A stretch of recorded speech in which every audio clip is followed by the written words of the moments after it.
确诊后久咳不愈，为什么都治不好？医生惊低烧，这头最惊俩老。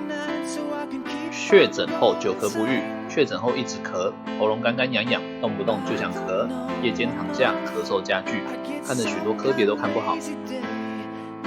元凶竟然是心律不整，吃药后大幅改善，不再咳嗽，这真是太神奇了，杰克！抢救病人的心跳声，拜拜。